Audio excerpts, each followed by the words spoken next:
इसी क्रम में अष्टमी तिथि का श्राद्ध भी अत्यंत फलदायी और आवश्यक माना गया है।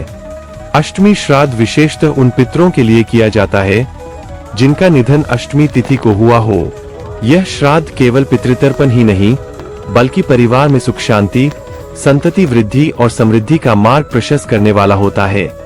अष्टमी श्राद्ध 2025 की तिथि और महत्व जानिए। ज्योतिषाचार्यों के अनुसार पंचांग गणना के अनुसार 2025 में अष्टमी श्राद्ध 14 सितंबर रविवार को पड़ेगा। इस दिन पितरों का स्मरण, तर्पण और पिंडदान करने से पूर्वज प्रसन्न होते हैं और साधक को आशीर्वाद प्रदान करते हैं। अष्टमी तिथि को किए गए श्राद्ध से विशेष रूप से उन स्त्री पुरुषों की आत्मा को शांति मिलती है जिनका निधन आकस्मिक या अल्पायु में हुआ हो। मान्यता है कि इस दिन किया गया श्राद्ध सर्वपितरी अमावस्या के समान फल देने वाला होता है। जल और तिल से पितृ तर्पण करें। जल में काले तिल डालकर पितृभ्य स्वधा मंत्र का उच्चारण करें। पिंडदान भी होता है इस दिन। चावल, तिल और घी मिलाकर पिंड बनाएं। पिंडों को पीपल या वट वृक्ष के नीचे या किसी पवित्र स्थल पर अर्पित करें। ब्राह्मण भोजन और दान करना चाहिए। ब्राह्मणों को आदर पूर्वक भोजन कराएं, वस्त्र, दक्षिणा और फल प्रदान करें।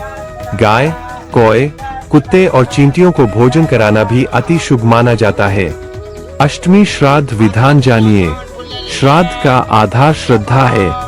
आत्म कर्मकांड के साथ साथ मन में पितरों के प्रति सम्मान और आभार का भाव होना चाहिए। घर में सात्विकता बनाए रखें। मांसमदिरा का सेवन वर्जित है। पितरों को निमंत्रण देते हुए यह मंत्र बोला जाता है, ओम नमः पितृभ्य स्वधा नमः। श्राद्ध कर्म में परिवार का ज्येष्ठ पुरुष अथवा घर का पुत्र प्रधान होता है। अष्टमी श्राद्ध की कथा जानिए। पौराणिक कथा के अनुसार अष्टमी श्राद्ध में किन सावधानियों को रखना जरूरी होता है। श्राद्ध कर्म में शास्त्रों ने कई नियम और निषेध बताए हैं। इनका पालन करने से पितरों की कृपा सहज प्राप्त होती है। श्राद्ध दिवस पर व्रत रखें और सात्विक आहार ही ग्रहण करें।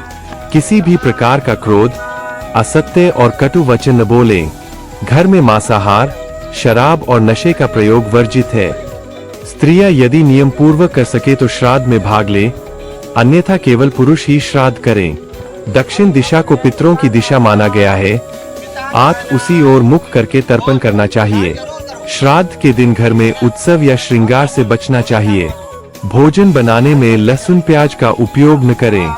श्राद्ध में यथासंभव कुशा, तिल और गंगाजल का प्रयोग अवश्य करें। अष्टमी श्राद्ध का आध्यात्मिक महत्व जानिए। श्राद्ध केवल कर्मकांड नहीं